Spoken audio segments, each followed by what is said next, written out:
আপনি বেশি দিন নাই স্যার, রাবি প্রাধ্যক্ষকে ছাত্রদল নেতার হুমকি। এই হচ্ছে ছাত্রদলের পরিস্থিতি, এই হচ্ছে ছাত্রদলের অ্যাটিটিউড, এই হচ্ছে ছাত্রদলের রাজনীতি।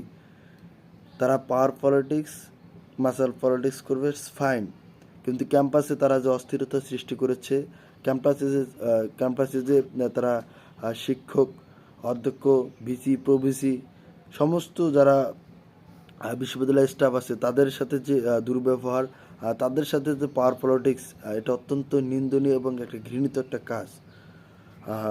ছাত্রদল আসলে তাদের উচিত ছিল যে শিক্ষার্থী বান্ধব কার্যক্রম পরিচালনা করা, আর শিক্ষার্থীদের কল্যাণে কার্যক্রম পরিচালনা করা, যাতে নতুন প্রজন্ম বা যারা সাধারণ শিক্ষার্থী আছে তারা রাজনীতি প্রতি উদ্যত হয় এবং তারা ছাত্রদলের ভালো কর্মকাণ্ড দেখে তারা রাজনীতিতে অ্যাড হবে, এবং ছাত্রদলের মাধ্যমে এই সমস্ত সাধারণ শিক্ষার্থীদের উপকৃত হবে।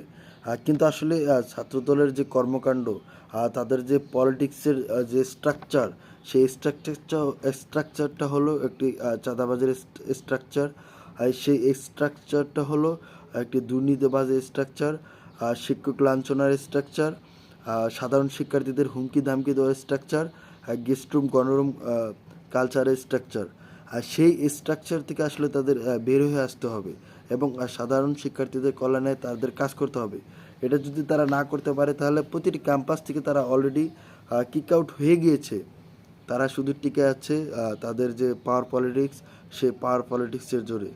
কিন্তু 5 আগস্ট ও পরবর্তী সময়ের যে প্রেক্ষাপট, সেই প্রেক্ষাপট অনুযায়ী বলা যায় যে কোনো ক্যাম্পাসে আসলে পাওয়ার পলিটিক্স, মাসাল পলিটিক্স করে আসলে কোনো স্টুডেন্ট অর্গানাইজেশন টিকে থাকতে পারবে না। এটা স্পষ্ট, এটা দিবালোকের মতো সত্য। ছাত্রলীগ যেভাবে পালিয়ে গিয়েছে,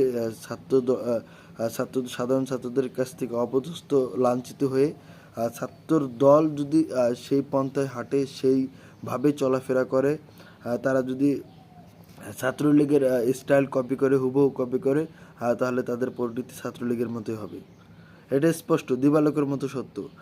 এই সত্যটা ছাত্রদল উপলব্ধি করতে হবে।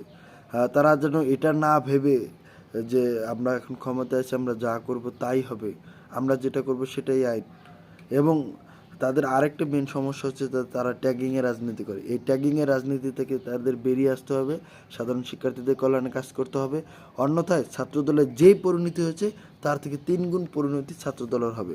আমি ছাত্রদলের ভাইদেরকে বলবো, আপনারা এখনও সঠিক পথে চলে আসুন, পাওয়ার পলিটিক্স বাদ দিয়ে